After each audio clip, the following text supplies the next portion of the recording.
El Salvador está avanzando en su lucha a favor de la transparencia y el combate de la corrupción. La respuesta a esa y otras preguntas aquí, en 8 en punto.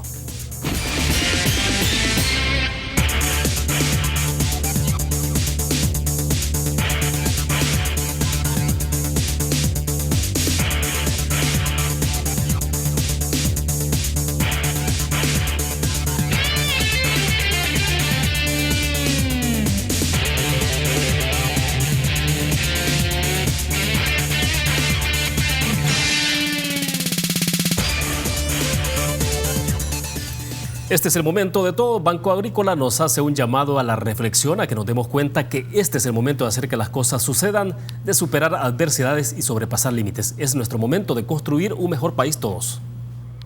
Buenas noches, bienvenidos. Esto es 8 en punto. Gracias a ustedes que nos acompañan a esta hora de la noche. Queremos agradecer que está con nosotros en nuestros estudios el doctor Miguel Fortín Magaña, presidente del Movimiento Libertad y analista político que está con nosotros. Doctor, bienvenidos, un gusto. Buenas noches. Qué gusto estar acá. Perfecto. También agradecemos al doctor Rubén Zamora, analista político y ex embajador de El Salvador en Washington, además de otros cargos diplomáticos. Doctor Zamora, bienvenido. Buenas noches. Muchas gracias, es un placer y muy buenas noches a todos los que nos están viendo y escuchando. Bueno, sin duda alguna, varios temas en agenda para esta noche, para el análisis y la reflexión. El caso Saca y el proceso judicial abreviado, sin duda alguna está presente y con ese vamos a iniciar. Pero antes de conocer la opinión de ustedes, quiero que veamos y escuchemos también algunas declaraciones que a través de nuestro noticiero Teleprensa hemos retomado de Roberto Arévalo Ortuño, el juez sexto de instrucción, que hace referencia también a este proceso. Obviamente no está él en el caso, pero sí hemos querido explorar un poco cuál es la opinión de un juez que está desde fuera sobre este proceso abreviado en el caso del expresidente Elías Antonio Saca. Escuchamos y veamos. De qué tan beneficiado sale la víctima, que es la sociedad, porque de 300 millones que le paguen 25, bueno, pero ese ya es problema del señor juez que está conociendo el caso. Pues podría alegar, mire, pero es que aquí no se está resarciendo, no se está pagando una responsabilidad civil, pero lo más que podría llegar a suceder es que lo remuevan del caso, no del cargo, sino que del caso, se lo quiten.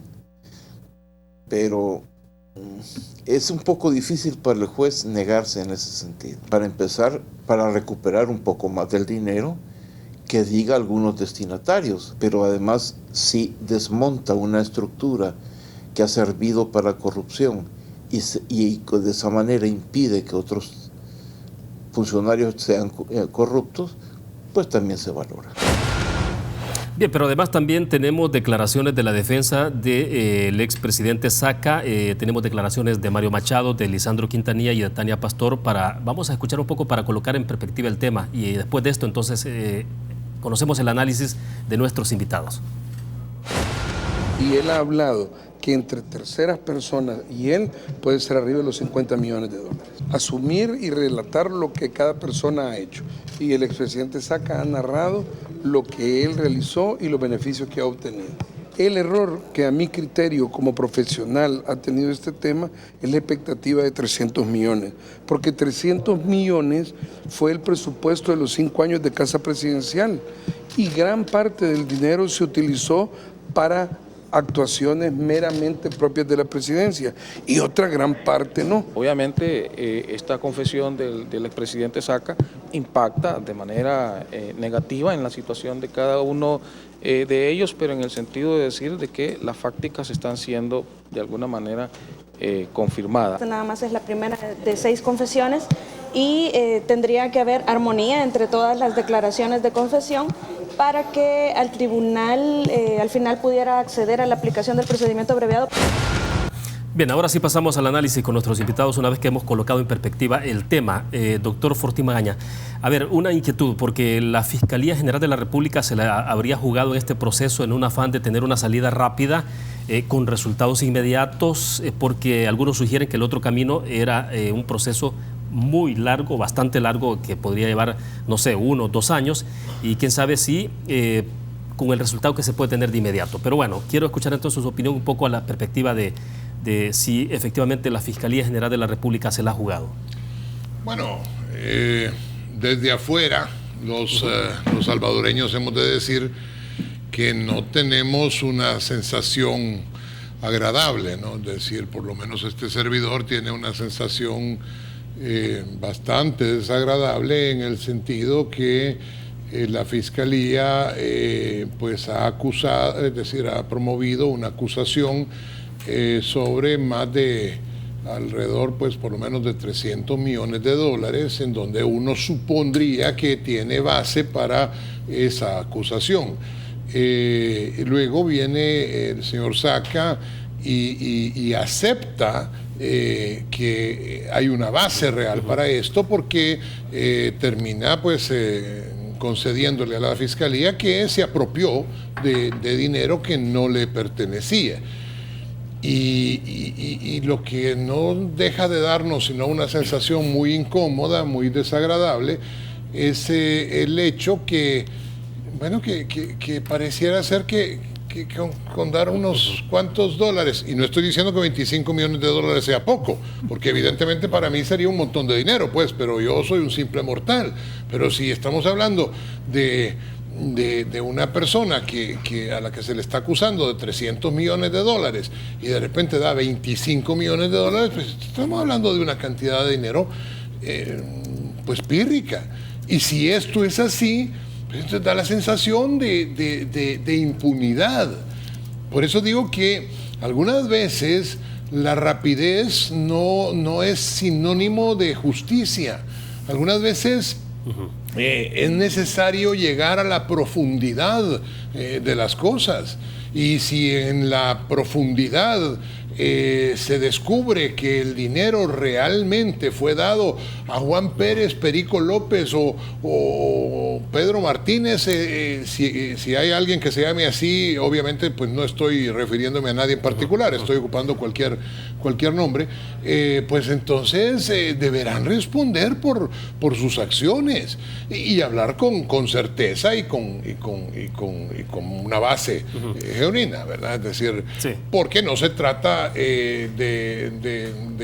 twitters absurdos de cualquier cuervo que simplemente quiere ocupar esto como una base política para descalificar a las personas. Sí, a ver, doctor Zamora, ¿se pudo encontrar la Fiscalía General de la República en una especie de dilema sobre lo que decíamos al inicio, de hacer un procedimiento abreviado precisamente para encontrar ya y establecer la culpabilidad y entonces mostrar ante la opinión pública a una persona que efectivamente admite que cometió un delito, o la otra vía entonces podía ser mucho más larga y que incluso pudiera demostrar que también la Fiscalía puede tener algunas falencias en la parte de investigación y la capacidad de llegar efectivamente hasta los involucrados?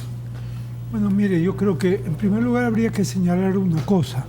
El procedimiento abreviado es ya un instrumento que utilizan prácticamente todas las modernas legislaciones penales.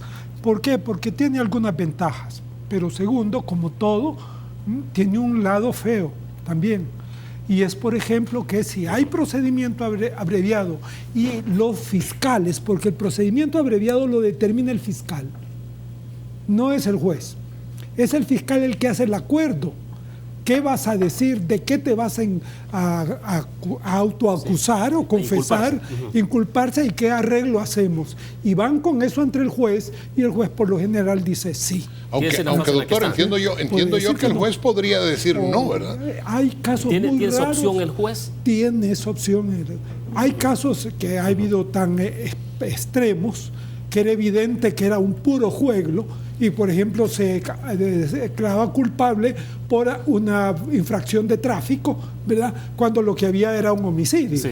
Entonces había un juez puede decir, no, perdóneme, esto no es correcto, pero es muy raro, por lo general.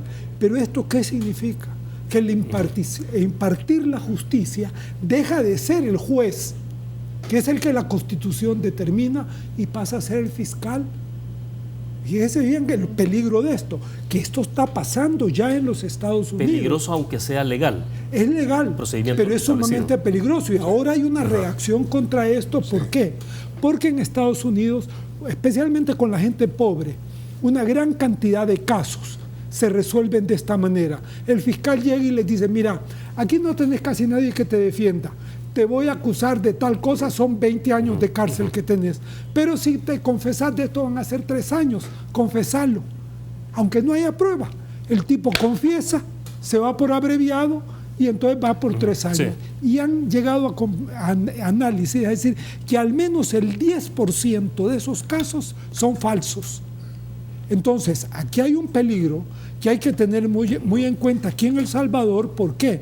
Porque el abuso de este tipo de procedimiento, en un país sobre todo como el nuestro, que no tenemos todos esos instrumentos que hay en Estados Unidos de revisión de casos, ¿verdad? Y por lo general aquí no hay revisión de casos, es peligroso. Ahora, eso por un lado, pero por otro lado aquí hay que tener en cuenta una cosa: este caso no es un caso de delito común, es un delito público. Por lo tanto, hay un involucramiento de la opinión pública en esto, que el fiscal lo ha utilizado ampliamente desde el nombre de su operativo en adelante, y por lo tanto ha involucrado a la población. Yo lo que quiero ver es cuál es el acuerdo al que llegaron, y segundo, ¿qué es posible conocer ese acuerdo? Claro que debería ser público. A mi juicio debe ser público, porque esto ya es de derecho público, pues de carácter público, ¿me entiende? Ya involucra a la ciudadanía, no es un robo común o un homicidio porque estaba enojado y ahí se arreglaron las cosas. No, esto es robarle al pueblo. Así es. Por lo tanto, tiene esa connotación que el pueblo tiene que ser satisfecho de que eso se haga, porque si me salen que de 300 millones, que probablemente no se los cogió él, eso estoy claro yo, pero ¿y a quién se lo dieron? Para ver que lo devuelvan, porque si se lo dieron a los partidos políticos, hay que exigirle a los partidos políticos que devuelvan ese dinero mal habido. Si se lo dieron a un fulanito, o si pasó a las empresas del señor expresidente, también se puede hacer la obligación de que las empresas lo devuelvan. O sea, esto no se ha terminado ni debe de sentirse como terminado. Si la Fiscalía cree que ya con esto cerró, está cometiendo un gravísimo error y está creando un precedente que es absolutamente negativo y da base a que uno diga, ¿verdad que lo único que quiere es que lo reelijan?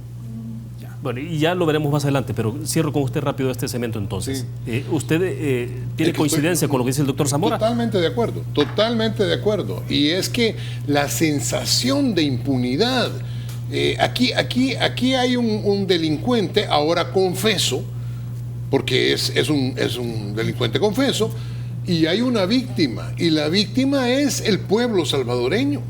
Ahora, siendo el pueblo salvadoreño la víctima, debe haber también una transparencia sobre hacia dónde fueron a dar estos dineros. Por eso decía que si Pedro López o Pedro Martínez o Pedro lo que sea, es el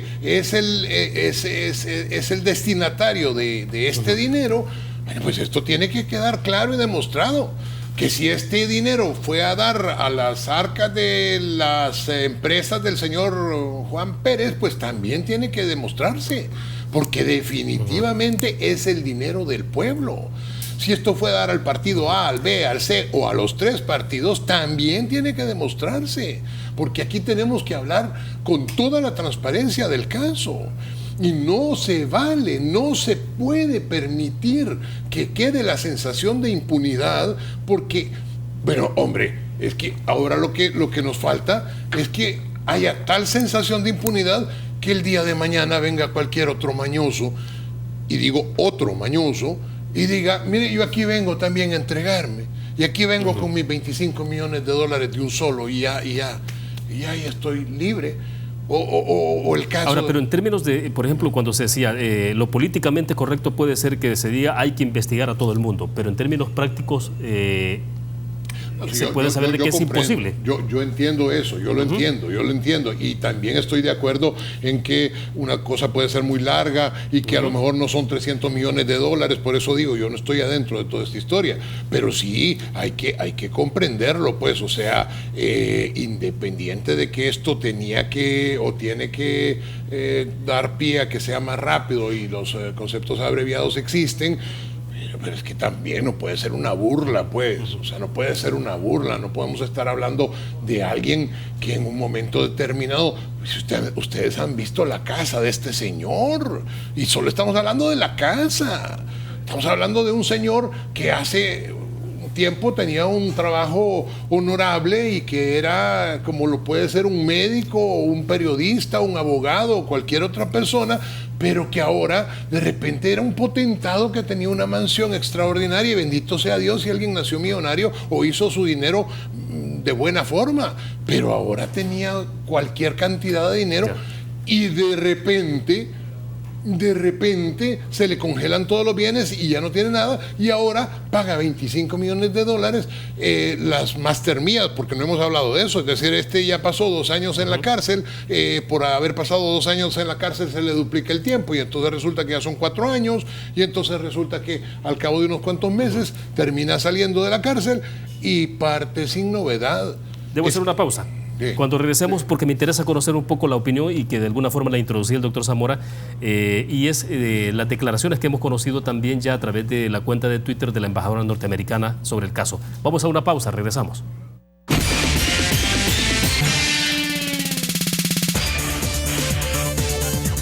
Banco Promérica cuenta con la garantía de rapidez en todas sus cajas, donde te atienden en 20 minutos o menos. Continuamos en 8 en punto. A ver, solo que hay una pregunta que me quedó pendiente, también hay varias, sin duda alguna, pero una es, doctor Zamora, pero la Fiscalía General de la República de este país tiene, ¿cree usted, la suficiente capacidad para llegar y digamos, establecer efectivamente dónde terminó el dinero, cómo poder recuperar todo el dinero? ¿Hay esa capacidad instalada en la Fiscalía? Yo lo dudo, ¿verdad? Pero yo no puedo juzgar las cosas, sus capacidades internas. Pero el problema es que tienen que decirlo. Es que no puede quedar ese misterio de los $300 millones que le han robado a la gente. Así es. Mire, si incluso para la cuestión, lo que se llama justicia transicional, que se hace pues cuando han habido violaciones fuertes a los derechos humanos, toda la justicia transicional lo primero que tiene es la verdad. Y aquí hay que aplicarle ese caso, si aquí el ofendido no es el Estado. Porque el dinero no es del Estado, el dinero se lo sacaron al pueblo. Por lo tanto, lo primero, lo mínimo que podemos pedir es, díganos a dónde fue a parar ese dinero. De lo contrario, estamos creando, como lo decía el doctor Fortín, un precedente gravísimo. ¿Y este precedente sí se puede entonces después, en otro caso parecido, similar? Sobre todo porque tenemos a las puertas el caso de Mauricio Funes. Viene el caso de Mauricio Funes. Falta el caso de los demás. Claro. Entonces, y hay otros casos que realmente se van a tener que plantear aquí en el país, ¿verdad?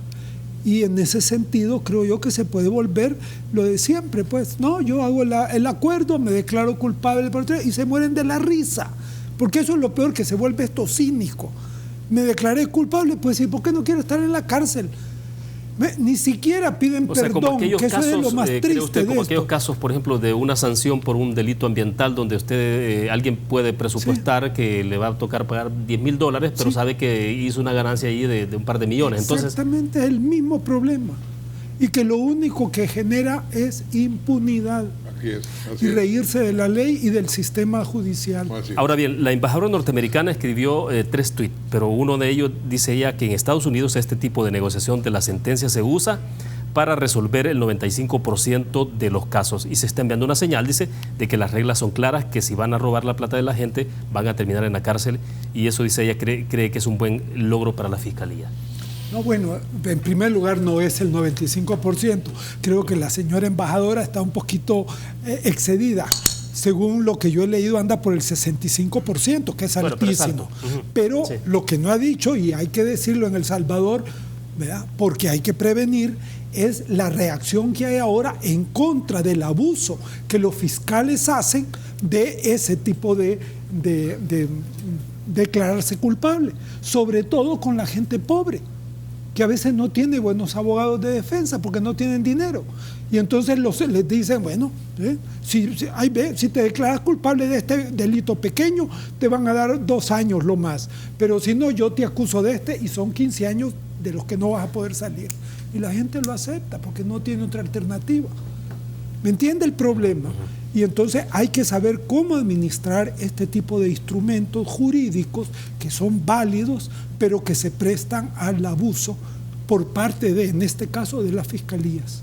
De acuerdo. Doctor Fortín, su opinión, porque me interesa que hablemos también en el marco de esto, bueno, ¿y dónde estaba la Corte de Cuentas de la República? Pero terminemos sobre este punto y lo que ha dicho la embajadora. Bueno, sí, la embajadora realmente pues ve como cualquier otra persona la situación en donde Salvador viene de un estado, o de ser un estado en donde pues muy lastimosamente la corrupción ha sido galopante y la impunidad ha sido su compañera, ¿verdad? Es decir, porque ese es un binomio. O sea, la corrupción galopa en tanto la impunidad se lo permite. Y por supuesto que este es el problema de todo este arreglo que está habiendo, ¿no? Es decir, porque si esto se convierte en una forma de impunidad, la corrupción va a seguir galopando. Y la embajadora de alguna manera dice, bueno, esto es un intento de parar esa corrupción y de parar la impunidad, y en ese sentido pues es que hace las declaraciones, las que son pues de buena voluntad. Pero el problema es que yo no creo que se esté parando esa impunidad. Yo tengo la impresión de que realmente esa corrupción continuará.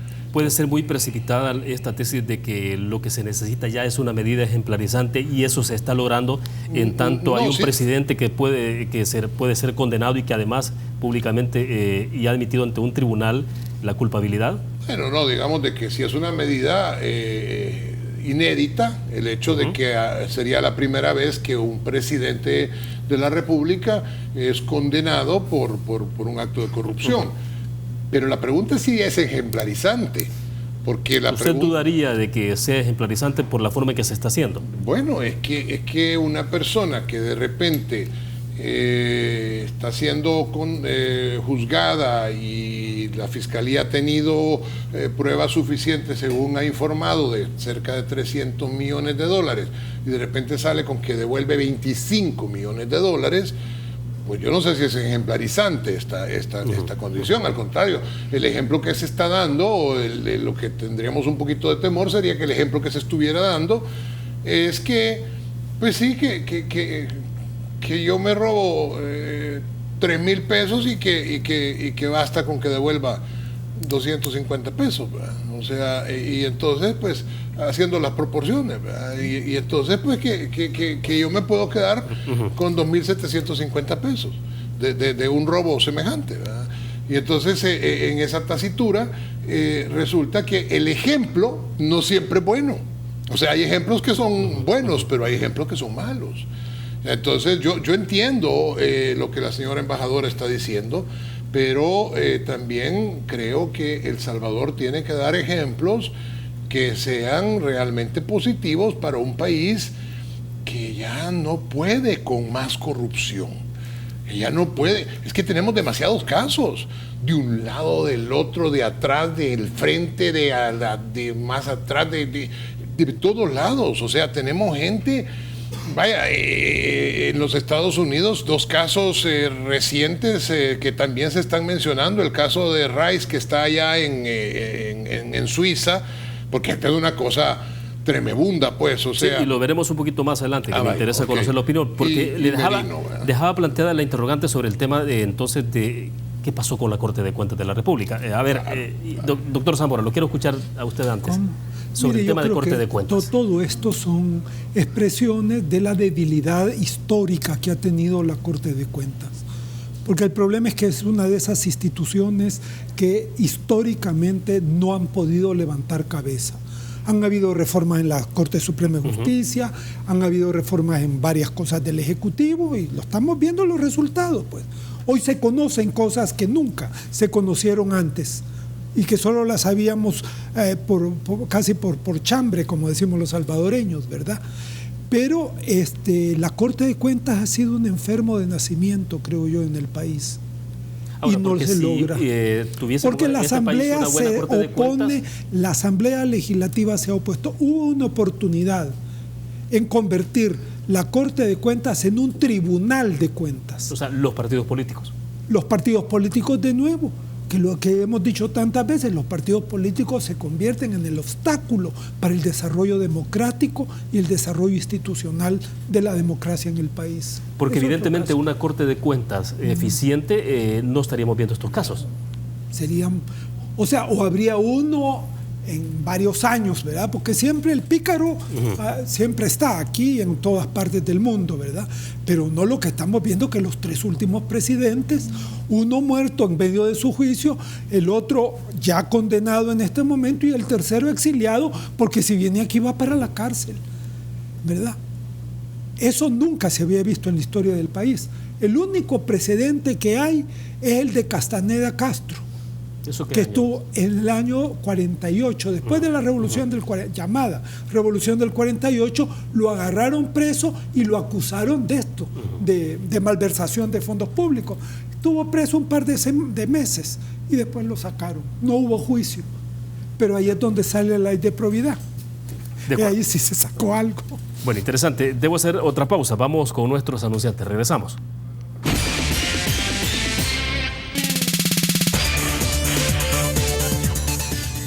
Doctor Fortín, vamos a ver, Juan Carlos García a través de Facebook está preguntando de que cuál puede ser el panorama político electoral, sobre todo en este caso particular para el Partido Arena, dice él, pero bueno, aquí en general, ¿cómo se puede ver este escenario? ¿Qué tipo de consecuencias pueden haber?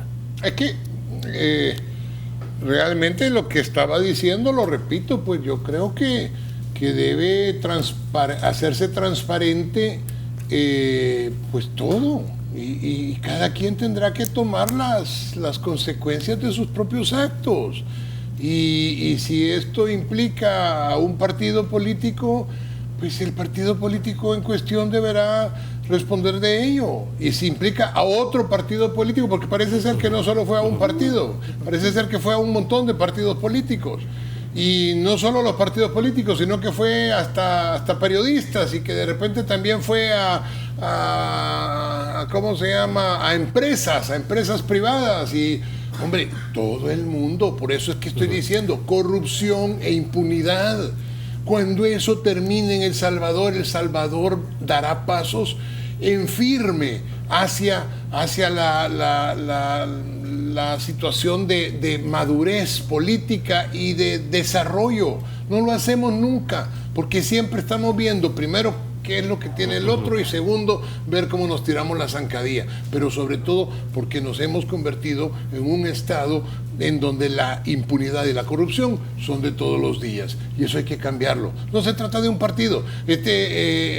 Los que son de un espectro político señalan al otro lado, los que son de este otro espectro señalan al primer rumbo. No, hombre, si se trata de desmitificar la corrupción como algo necesario, al contrario, cuando nosotros nos demos cuenta que la corrupción no puede continuar, El Salvador va a avanzar, y esa es la única manera.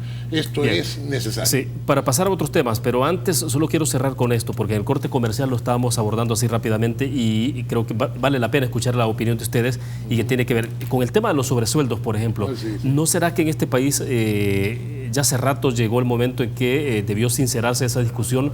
Porque uno dice, bueno, un ministro ganar $4.500 con el nivel de responsabilidad que tiene, o puede ser 5.000, 6.000, pero ¿no será que debería de ajustarse esa parte salarial? Sí. Claro, aquí uno entendería que se entra en la discusión de lo políticamente correcto, ¿no? Y qué es cómo responde la opinión pública, y los partidos se cuidan mucho con eso. No, y por eso nadie lo hace, aunque todo el mundo lo ha tenido desde el año de la cucaracha, ¿verdad? Es decir, y la realidad es que, bueno, la doctora Rodríguez, la ministra de Salud en tiempos de Suchero, el que era el que estaba de presidente antes que el actual presidente, que es una doctora a la que yo respeto mucho, porque es una doctora muy respetable, públicamente reconoció que ella había tenido un sobresueldo, y no era la primera. Antes que ella, el ministro, y antes de él el otro y el otro tuvieron sobresueldo. ¿Por qué? Porque realmente, vaya, se lo digo aquí muy francamente, yo, por ejemplo, como ministro de Salud, honestamente me moriría de hambre. ¿Por qué? Porque yo en mi clínica privada gano más que lo que gana un ministro de salud. Pero es un tema de discusión, es decir, porque usted necesita en la configuración de un gabinete gente capaz, y la gente capaz obviamente en su generalidad está ganando buenos salarios. Por eso, y devengando más, como usted dice, en el caso privado. Por eso yo no podría aceptar un puesto de ministro de salud. Y esa es la pura realidad. Yo probablemente con este salario no podría aceptar ser ministro de salud. Esa es la realidad. De acuerdo. Doctor Zamora, su opinión. Sí, mire, yo creo que esto ya se había constituido en una de las tantas aceptaciones porque ya tenía más de 20 años de estarse dando. El origen realmente de todos los sobresueldos es cuando el presidente Cristiani asume el gobierno, lleva a su gabinete gente de la empresa privada y no les podía pagar en aquella época eran colones, ¿verdad?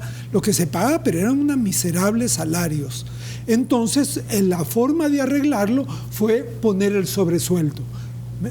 Eso se fue trasladando y se lo siguieron los 4 presidentes de Arena, Funes lo siguió y Sánchez Hernández lo siguió Sánchez Serén, hasta que reventó. Hoy, claro, no lo hay, pero ya hay problemas con miembros del gabinete que de tener en el sentido de que tenían un salario, por ejemplo, de $5,000, un viceministro, y ahorita está con 2,100, creo que es, o 2,300 aún. Entonces le bajaron más de la mitad su ingreso y tienen que estar allí a tiempo absolutamente integral en el trabajo y no pueden hacer ninguna otra cosa, y no es justo eso. Entonces, lo que aquí debió de haber sido es que el gobierno se hubiera sincerado, hubiera dicho: señores, esta ha sido una tradición que se hizo por esta razón, por lo tanto la vamos a parar porque esto no es transparente. Y de aquí en adelante no más sobresueldo, pero le voy a subir el salario a todos los que recibían a una situación un poco más digna. Ya. Yo creo que se podía, porque ya venían abusos, porque ya habían sobresueldos de $15,000, ¿verdad? De acuerdo. Que eso es otra cosa. Ahora, Roberto Burgos nos escribe a través del Twitter, dice: en julio de 2014 solicité acceso a informes de auditoría interna de la presidencia Saca. Fueron negados por el actual gobierno. El secreto, dice él, ha beneficiado a todos los partidos. Sí, yo creo que sí. Yo creo que ese es parte de lo que estoy diciendo, pues. O sea, aquí es una especie de la audiencia de los confines y de la taberna de los compadres. Porque es que realmente aquí ha sido un poco eso. Aquí ha habido una especie de taberna de los compadres. Entonces, esto de, no, se lo fueron estos, no, fueron los de... No, hombre, si aquí ha habido una taberna de compadres. Y por eso es que tenemos que cambiar esta situación. Y cuando se empiece a cambiar la situación, es que todo va a empezar a mejorar. Esperemos, ¿verdad?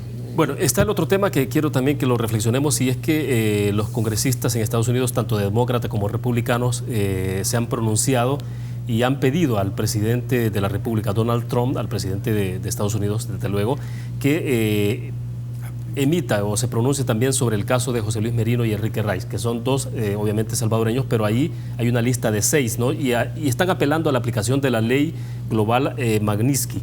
Doctor Zamora, ¿qué implicaciones tiene esto? Sobre todo porque estamos hablando que también va en la línea del tema de cómo también uno pensaría Estados Unidos está presionando por un mejor manejo, un manejo transparente y combatir la corrupción en Triángulo Norte. Mira, yo creo que este tipo de sistema que ocupan el gobierno de los Estados Unidos y concretamente el Congreso es muy peligroso, honestamente te lo digo. ¿Qué sentido, doctor? En el sentido de que se abusa para razones políticas, fácilmente. Entonces se le aplican sanciones a un país o a ciertas personas de un país porque no está de acuerdo con la política norteamericana.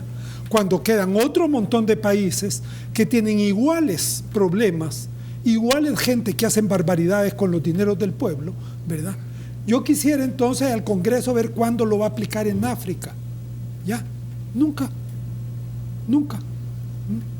Entonces esto permite hacer una especie de justicia dirigida, selectiva, y eso es pésimo para la credibilidad y para el Estado de Derecho. Yo en principio soy muy negativo frente a este tipo de políticas que adoptan los Estados Unidos, aunque a veces, ¿verdad?, cuando le dicen que se la van a aplicar a Daniel Ortega y su corte, pues uno no deja de ponerse contento, ¿verdad? Pero ¿por qué? Porque yo estoy en el otro bando. ¿Ah? O sea, ¿usted le ve a esto un doble filo? Eso son instrumentos muy peligrosos, ¿ves? Muy peligrosos, y además que interfieren directamente con el ejercicio de la justicia en un país. Si se aplicara a gente que ya está totalmente fuera de la justicia, que no hay ninguna forma de que dentro de su país, incluso el derecho internacional, para derechos humanos y todas las demás cosas que tienen justicia, exige que primero se agote a nivel nacional, y solo que ya se haya agotado sin justicia o haya una evidencia de que es imposible que haya una justicia interna, pueden entrar el derecho internacional, mientras que aquí es discrecional del presidente de la República. Y yo con el señor Trump tendría mucho miedo que se empezara a aplicar esto, porque se lo va a acabar aplicando quizás hasta los inmigrantes. Bueno, quedémonos en el punto cuando regresemos, porque tenemos todavía un segmento. Doctor, le doy la palabra sobre este tema, y además quiero conocer la opinión de ustedes. No hay mucho que decir más sobre esto, ¿verdad? Es decir, bueno, entonces cuando regresemos pasamos al tema de las declaraciones del ministro de la Defensa, David Munguía Payés, de la semana pasada. Vamos a una pausa, regresamos. Vale la pena hablar de eso.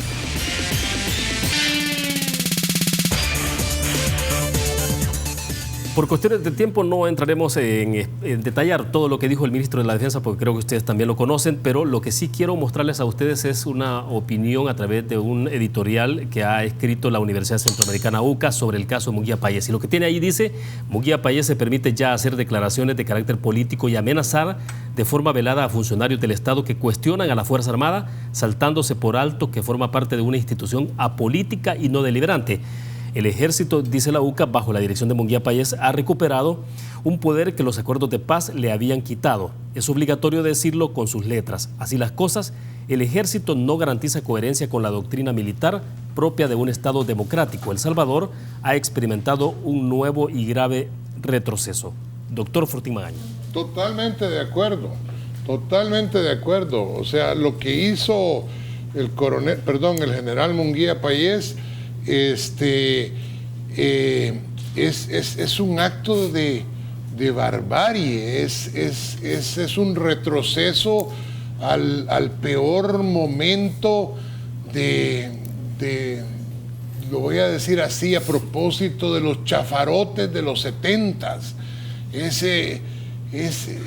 Este hombre cree que con pintarse gallardetes y con comprar medallitas de sorpresas de feria, uno se convierte en héroe, y realmente no es así. Realmente los héroes de verdad saben respetar las instituciones y saben entender que las instituciones tienen una razón de ser, y que las instituciones y los poderes del Estado existen porque la República existe, y porque la República es una democracia, y estamos trabajando sobre esa democracia, y muchos han dado la vida, y estamos muchos dispuestos a dar la vida precisamente para defender a esa República. De manera que venga un soldado de juguete a querer insultar a las instituciones debidamente constituidas, independiente que podamos señalar alguna condición, como lo acabamos de hacer sobre las acciones de la Fiscalía, si es que las acciones de la Fiscalía en un momento determinado no son o parecen no haber sido las adecuadas, no le da derecho al ministro de la Defensa olvidar que es un funcionario y que se debe precisamente a lo que es un mandato específico, y que ningún funcionario puede hacer nada más que lo que explícitamente la ley le ordena o le da como mandato. Sí, ahora bien, doctor Zamora, bueno, había un poco de planteamiento sobre esto también, de cómo esto surge, estas declaraciones de un ministro de Defensa, sobre todo en un gobierno de izquierda como es el gobierno del FMLN con Salvador Sánchez Serén. Mire, que el problema es que cuando yo vi estas declaraciones, o las oí, o leí las declaraciones del ministro, inmediatamente lo que me acordé fue de la Constitución de 1950, que repite el mismo artículo hasta incluso la del 83, lo repite. Allí a la Fuerza Armada se le dieron 4 misiones fundamentales: defender la soberanía y el territorio del país; segundo, hacer cumplir la ley; tercero, mantener el orden público; y cuarto, garantizar los derechos constitucionales. En otras palabras, a la Fuerza Armada se le ponía a hacer todo. Era una especie de Estado, el Estado subsidiario. ¿Qué pasa? Que con los acuerdos de paz, precisamente, y la nueva doctrina militar que se hace, eso se cambia totalmente y solo se le dejó a la Fuerza Armada la primera, que es de defender la integridad territorial y esto. Y las otras es que cuando el presidente considere necesario y por forma temporal que hay necesidad de que la Fuerza Armada apoye a la policía para el orden público, lo puede hacer por tiempo determinado. Sí, tiene una condicionante. Tiene condicionante. O sea que ya no es la Fuerza Armada el garante de los derechos constitucionales, ni de mantener el orden público, ni de hacer cumplir la ley. En otras palabras, pareciera ser que el señor ministro se quedó con la Constitución de 1950 y por él no han pasado los acuerdos de paz. Ahora, pero ¿por qué habrá quiere regresar a ese tiempo? O quiere regresar a ese tiempo. ¿Por qué habrá silencio de parte del gobierno o del presidente de la República? Es que a eso voy ahora, porque esto lo que nos plantea es una cosa. Tanto la Constitución del 50 como la actual dice que la Fuerza Armada es no deliberante. Claro. Por lo tanto, si el jefe de las Fuerzas Armadas, el ministro de la Defensa, dice eso, una de dos: o porque ya no deliberó, porque el presidente se lo dijo, porque el presidente es el comandante general de las Fuerzas Armadas. O sea, es opinión del presidente de la República que el fiscal es como dice él, y las cosas que dice que van a estar buscando, sí o no. Eso es lo que nos deben de contestar ahorita. Correcto. Porque una lectura entonces es que el presidente le ha dicho que hablará de eso. Si respetan la Constitución. La otra es que el ministro se le ha salido completamente del huacal, y lo único que tiene que hacer el presidente es o lo mete al huacal de nuevo y le prohíbe que hable mientras él no le ordene qué es lo que va a decir en público. ¿Ah? Que así es con los ministros de defensa en todas partes del mundo democrático. Así es. Que hablan primero, le piden a su comandante. Así como un teniente coronel se lo va a pedir al coronel primero, si va a hacer una declaración por el orden jerárquico de las Fuerzas Armadas. Y aquí se aplica lo mismo, y especialmente para el Ministerio de Defensa. Entonces, una de dos: o este señor ya está fuera del huacal, y que es lo que yo me sospecho, pero o lo vuelven a poner dentro del huacal o lo ponen absolutamente fuera, porque le está haciendo un grave daño al desarrollo democrático de nuestro país. De acuerdo, cierro con usted rapidísimo. Porque no, es que estoy totalmente de acuerdo con lo que el doctor Zamora acaba de decir, totalmente de acuerdo. Es que este hombre, y ahí es sumamente peligroso que el presidente de la República se quede callado. Porque si dice, amerita un pronunciamiento del presidente. Hombre, es que la sentencia latina no puede ser más clara. El que calla otorga. Y este no es momento para callar.